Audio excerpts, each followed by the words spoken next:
Hi, you're on the Reddit Confessions channel, where real stories unravel one jaw-dropping moment at a time. I wasn't supposed to be home. That weekend was meant to be hers. Time for myself, she called it. A journey inward. She left notes on the fridge like she was boarding a spiritual retreat instead of just heading upstate for 72 hours. I didn't argue. I never do. But the universe has a nasty sense of humor. A gas leak at my office shut everything down. So, I grabbed my bag, drove 2 hours back, and arrived home to silence, or so I thought. Until I heard it. Laughter. Not just any laugh. Her laugh. That sharp, breathy giggle she saved for flirting with strangers or talking to the barista with the sleeve tattoos. The laugh that made me feel like an outsider in my own marriage. Came from behind the bedroom door. I should have knocked, or walked away, or made a sound. But I didn't. I just stood there listening. He doesn't even ask questions anymore, she said, somewhere between amusement and contempt. He just nods like a puppy. Another laugh. Someone else's voice. A man's. Low, smug. Muffled by the closed door but real enough to freeze my bones. I stepped back, slowly. Not in panic. Not in rage. But in this eerie kind of calm.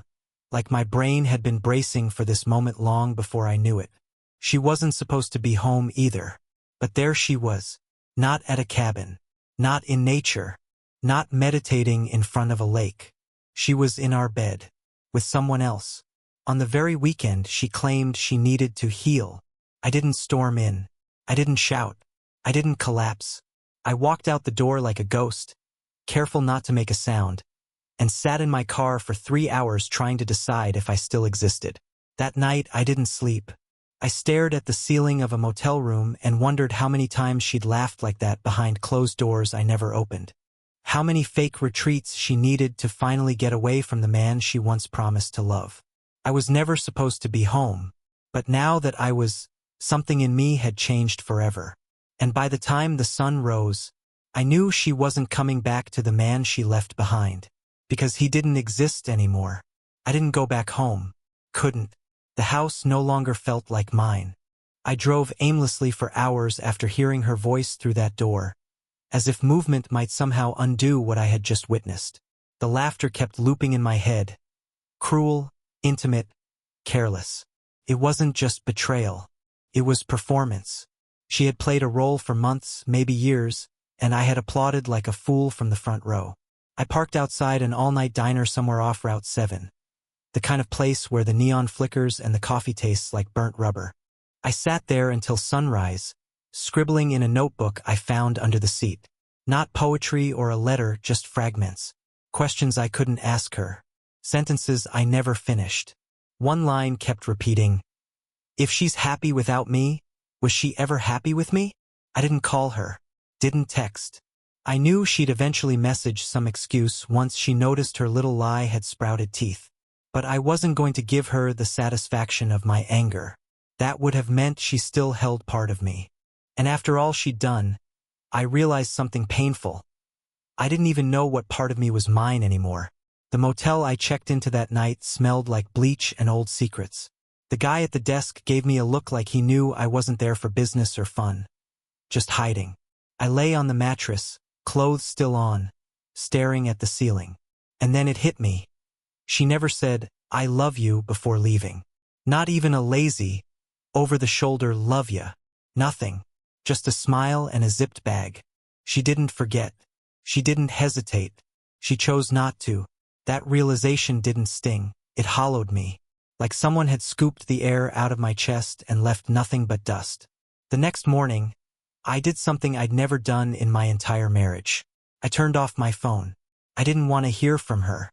Didn't want her lies clogging my notifications. I wanted silence, real silence. Not the kind I used to sit in while she scrolled Instagram next to me in bed, laughing at reels she never showed me. I checked my email from a public library later that day. I don't know why I bothered. Habit, maybe. That's when I saw it. A calendar invite. Sent from her work account. Dinner with Cypress, 7 p.m., Laurel Street Bistro. Cypress. The name from the email I hadn't finished reading. It wasn't a coincidence. It was confirmation. She didn't even bother to hide it well. The audacity of using her work calendar to book a romantic dinner while pretending to find herself in the woods. I wanted to laugh.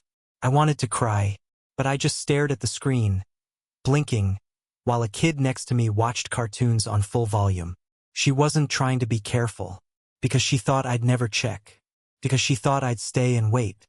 But for the first time in years, I wasn't just reacting. I was deciding. And by the time she came home, something would be waiting for her. Something final. She left to find herself. But she left her shadows behind, and I had finally stepped out of them. Laurel Street Bistro wasn't far from the library. I didn't know what I was doing when I drove there. It wasn't rage, not exactly. It was more like study, observation. Like I had been handed the script to a play I'd never auditioned for and decided to sit front row, just to see how bad it would hurt. I got there half an hour early and sat across the street in my car. Engine off, heart pounding, watching strangers go in and out like background actors in someone else's story. Then I saw her. Ren stepped out of a gray sedan, wearing the red coat I bought her last Christmas. The same coat she claimed she hated because it was too much. And yet here she was wearing it for him. She stood by the entrance, checking her reflection in the glass door, fluffing her hair the way she used to when she still cared how I looked at her. Then he arrived. Cypress, taller than me, clean-shaven, confident in that effortless, smug kind of way. They hugged, not awkwardly, not cautiously, but like this was familiar, routine, like this was home now. They went inside. I didn't follow, not at first. Instead, I stared at my shaking hands on the steering wheel, trying to breathe through what felt like the final nail in the version of my life I thought was real. I could have driven away, could have spared myself, but something told me I needed to see it, not to confront, not to explode, just to make it real. 15 minutes later, I walked in. Nobody noticed me at first. The hostess smiled like I was just another guy grabbing dinner alone. I asked for a table near the window and was seated 2 spots behind theirs. They didn't see me, or maybe they didn't want to. Ren was leaned in close, her hand on Cypress's wrist, laughing, again with that laugh. But now it wasn't just painful. It was insulting, because I saw it for what it truly was. A performance of intimacy, just loud enough to prove to herself that she'd already moved on. She hadn't even left a note at home. No message, no guilt. She had erased me before she even zipped up her bag. I watched as Cypress whispered something and Ren laughed so hard she covered her mouth. She looked younger than she had in years. Not because of joy, but because she was finally free of pretending. I didn't order food. I just sat there, invisible, watching the person I loved turn into someone I couldn't recognize. Every second was a dagger, not because she was happy, but because she'd chosen to be happy without even the courtesy of telling me she'd stopped trying. After 20 minutes, I stood up. Not to cause a scene, not to say a word. I walked by their table, slowly, deliberately, and just as I passed, she glanced up and met my eyes. For a second, the world froze. The blood drained from her face. Her jaw tightened. Cypress looked confused, like he was watching someone else's drama unfold. I didn't break stride. I didn't blink. I just kept walking, straight out the door, like she was nothing more than a stranger I used to know. Back in my car, my hands weren't shaking anymore. She thought I'd stay and wait, but I had already left her behind, and now she knew it. I don't know what kind of man she expected to find waiting at home with puppy eyes and tissues in hand, but whatever version of Silas she imagined, he was long gone. I didn't go home that night. I didn't even want to. I booked another cheap motel, 1 town over, and lay awake staring at the crack in the ceiling that looked like a lightning bolt. Felt fitting. Everything was split now. Me, her. The truth. The next morning, I turned my phone back on. 7 missed calls. 3 voicemails.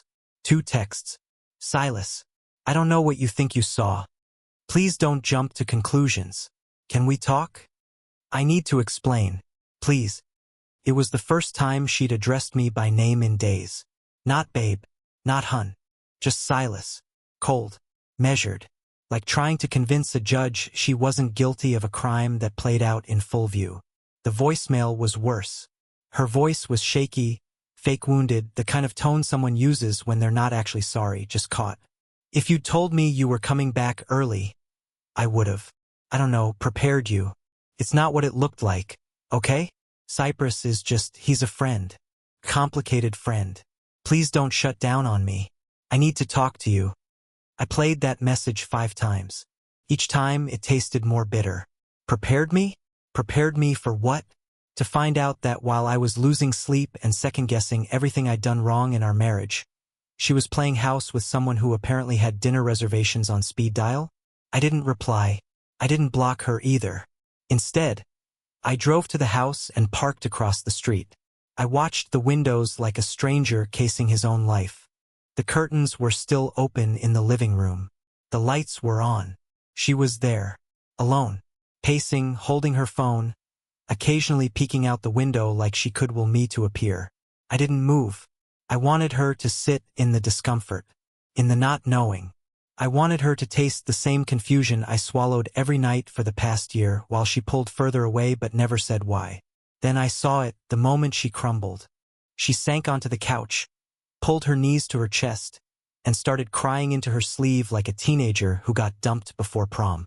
And still I felt a nothing. No pity, no fire, just this strange, unfamiliar calm. I stayed another hour, then drove away without ever knocking. The next day, she left me another message. I can't sleep. You won't talk to me. I'm losing my mind, Silas. Please come home. But what she didn't realize is I had. Just not to the home she meant. The real home now was the version of myself she left behind when she chose lies over love. And I wasn't about to hand him back to her. I didn't plan to go inside. I just wanted to grab a few things. My passport, some old journals, the charger I always forgot. It was supposed to be a quiet visit, a surgical removal of essentials before disappearing again. But as fate would have it, the door was unlocked. That alone said everything I needed to know. She wasn't even being careful anymore. It was like she wanted to be found, or maybe she assumed I'd come crawling back and we'd have our big reconciliation monologue right there in the hallway. But I wasn't giving her that. I wasn't giving her me. The house looked different. Or maybe I did. The pillows were arranged like a showroom. Candles lit. Scented. Pine and citrus. The same kind she used on our 3rd anniversary when we stayed in that overpriced cabin and actually laughed together. The wine glasses on the counter too. Not 1, 2. Still wet. Still fresh. No hiding it this time. She was upstairs. I heard the soft thud of footsteps. The hesitant kind. Like she knew something was coming, but couldn't figure out which direction the hit would land from. I didn't wait. I walked straight to the dining table, pulled out a blank notepad from the drawer, and wrote 3 lines. Ren, you said you needed space. I gave you the whole world. Enjoy it. Silas. Then I took off my wedding ring and placed it neatly on top of the note, pressing it down like a paperweight made of failure. And then, just as I was about to walk out, I heard her voice from the stairs. Quiet, uncertain. Silas? I didn't turn around. I kept my back to her, hand on the doorknob, heart strangely calm. You don't understand, she said, voice cracking. Please, can we just sit down and talk like people who used to love each other? That word, used to, rang louder than anything else. She didn't even hear herself. Or maybe she did. Maybe that was the confession she'd been holding in. I finally turned. She was standing 3 steps from the bottom, barefoot, wearing the old college sweatshirt she always stole from my drawer when she wanted comfort. But it didn't work on me anymore. None of it did. I looked at her like a stranger who wore my last name like a costume.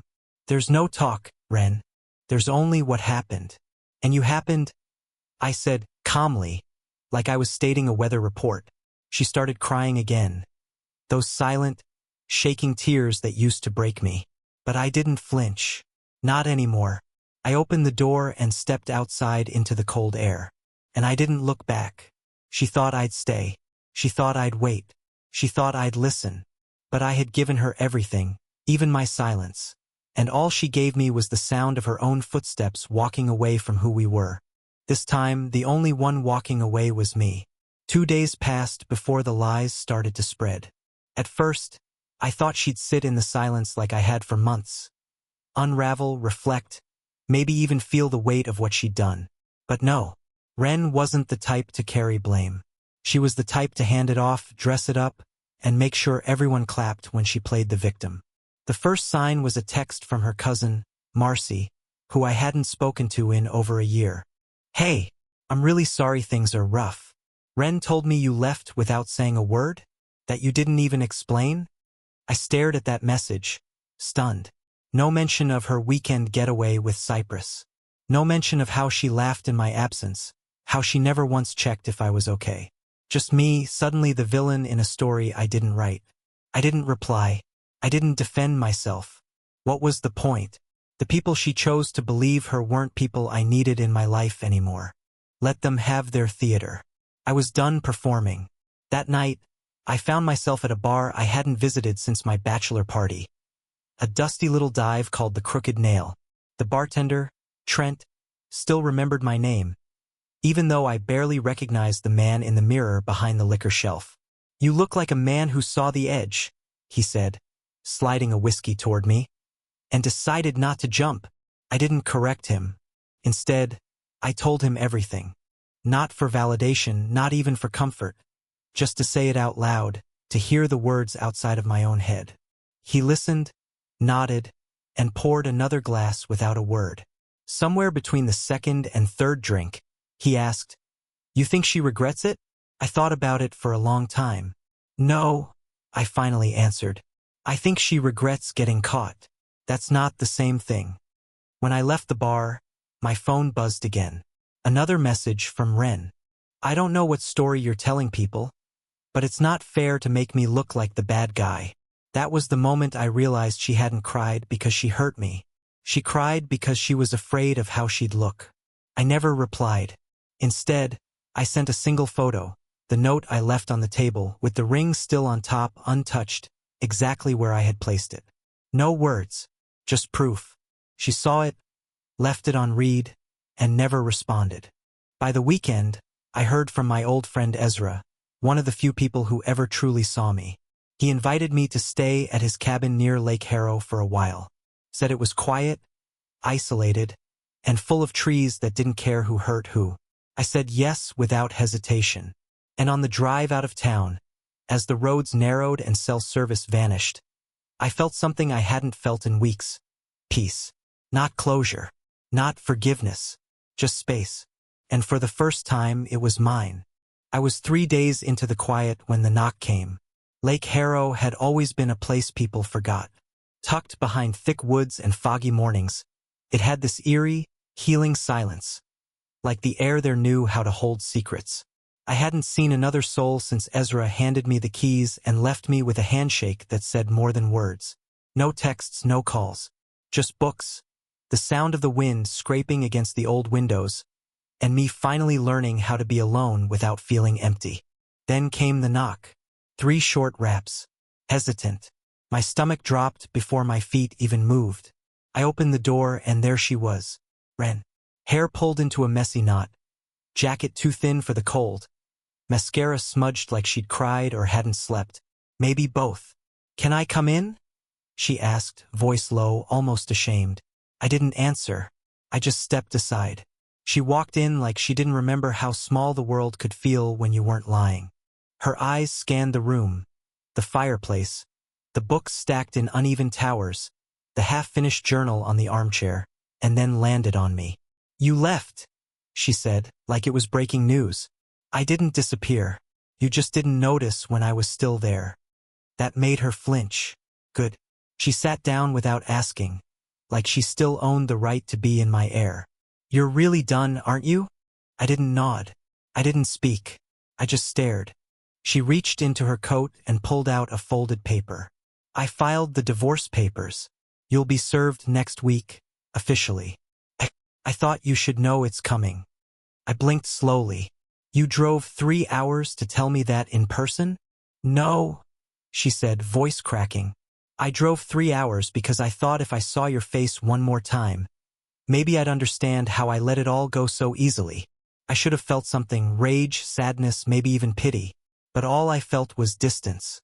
We were in the same room, yet miles apart. She stood, took a step closer. Do you remember that night after your mom's funeral?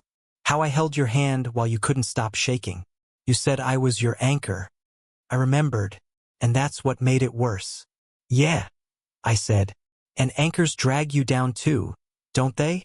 She opened her mouth, then closed it. Her eyes were red, not from cold, but from knowing the door behind her was now more open than the space between us. I'm sorry, she whispered. I don't know when I stopped being enough for myself, so I blamed you. I didn't need her to say that, but part of me still appreciated hearing it, even if it was years too late. She placed the paper on the table, turned slowly, and walked to the door. Goodbye, Silas, she said, soft and sincere. This time, I didn't just let her walk away. I wanted her to, and when the door clicked shut behind her, I exhaled so deeply it felt like the first real breath I'd taken in months. I wasn't healed. I wasn't whole, but I was finally free. Ren didn't reach out again after that. No more texts, no more surprise knocks, no follow-up to the divorce papers she left on the table that night. Maybe she realized it wasn't just a relationship that ended. It was the illusion that we were still anything more than two people clinging to shared memories that no longer meant the same thing. I stayed at the lake for another week. I chopped wood, burned through half the journal, cooked the same 3 meals, and watched fog roll across the water like it was trying to teach me something. Silence became less threatening. I stopped checking my phone. I stopped needing to. Ezra came by on the final day, brought coffee and that half grin he always wore when he knew something I didn't. You look lighter, he said.